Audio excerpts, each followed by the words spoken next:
ડાયાબિટીસનું નિદાન થાય ત્યારે ગભરાઈ જવાને બદલે યોગ્ય પગલાં લેવા ખૂબ જ જરૂરી છે. આ એક લાંબા ગાળાનો રોગ છે, પરંતુ યોગ્ય વ્યવસ્થાપનથી તમે સામાન્ય જીવન જીવી શકો છો. અહીં કેટલીક મહત્વપૂર્ણ બાબતો આપેલી છે જે ડાયાબિટીસના દર્દીએ કરવી જોઈએ. ડૉક્ટરની સલાહ લો. સૌથી પહેલું અને મહત્વનું પગલું એ છે કે તરત જ ડૉક્ટર, ખાસ કરીને એન્ડોક્રાઇનોલોજિસ્ટ એટલે કે ડાયાબિટીસ નિષ્ણાતનો સંપર્ક કરો. ડૉક્ટર તમારી પરિસ્થિતિનું મૂલ્યાંકન કરશે, બ્લડ શુગર લેવલ તપાસશે અને યોગ્ય નિદાન કરીને સારવાર યોજના બનાવશે. તેમની સલાહ વગર કોઈપણ જાતે ઉપચાર કરવાનો પ્રયાસ ન કરવો. દવાઓ નિયમિત લો. જો ડૉક્ટરે દવાઓ જેમ કે મેટફોર્મિન, ઇન્સ્યુલિન અથવા અન્ય દવાઓ સૂચવી હોય તો તેને નિયમિતપણે અને નિર્ધારિત માત્રામાં લો. દવાઓ છોડવાથી અથવા ડોઝ બદલવાથી બ્લડ શુગર લેવલ અનિયંત્રિત થઈ શકે છે, જે ગંભીર પરિણામો લાવી શકે છે. આહારમાં પરિવર્તન. ડાયાબિટીસના વ્યવસ્થાપનમાં આહારની ભૂમિકા ખૂબ જ મહત્વપૂર્ણ છે. ઓછા કાર્બોહાઈડ્રેટ્સ અને ખાંડ, મીઠી વસ્તુઓ, ફાસ્ટ ફૂડ, પ્રોસેસ્ડ ફૂડ, સફેદ બ્રેડ, ભાત અને બટાકાનું સેવન ઓછું કરો. વધુ ફાઇબર. તમારા આહારમાં લીલા શાકભાજી, ફળો, ઓછી ગ્લાયસેમિક ઇન્ડેક્સવાળા આખા અનાજ અને કઠોળનો સમાવેશ કરો. નાના અને વારંવાર ભોજન.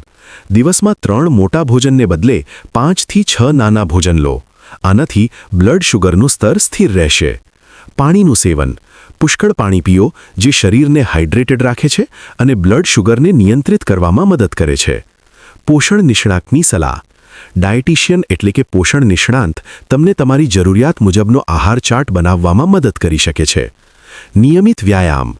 શારીરિક પ્રવૃત્તિ ઇન્સ્યુલિન પ્રતિકાર ઘટાડવામાં અને બ્લડ શુગર લેવલને નિયંત્રિત કરવામાં મદદ કરે છે.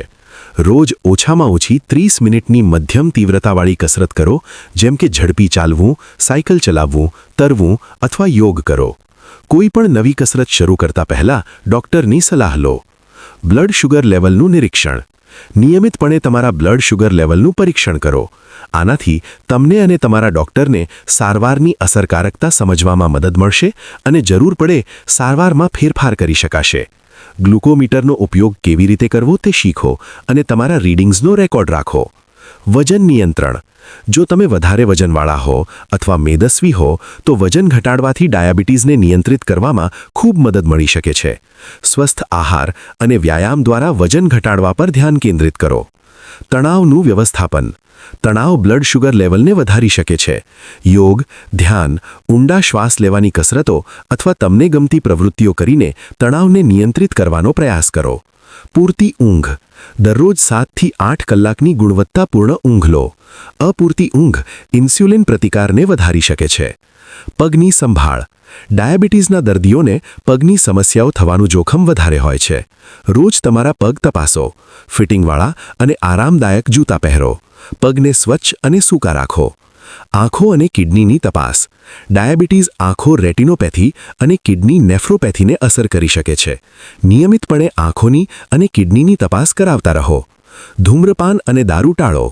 ધૂમ્રપાન અને દારૂનું સેવન ડાયાબિટીસની જટિલતાઓને વધારી શકે છે. જો તમે ધૂમ્રપાન કરતા હો તો તેને છોડવાનો પ્રયાસ કરો. દારૂનું સેવન મર્યાદિત કરો અથવા ટાળો. પરિવાર અને મિત્રોનો સહકાર. તમારા પરિવાર અને મિત્રોને તમારી પરિસ્થિતિ વિશે જણાવો.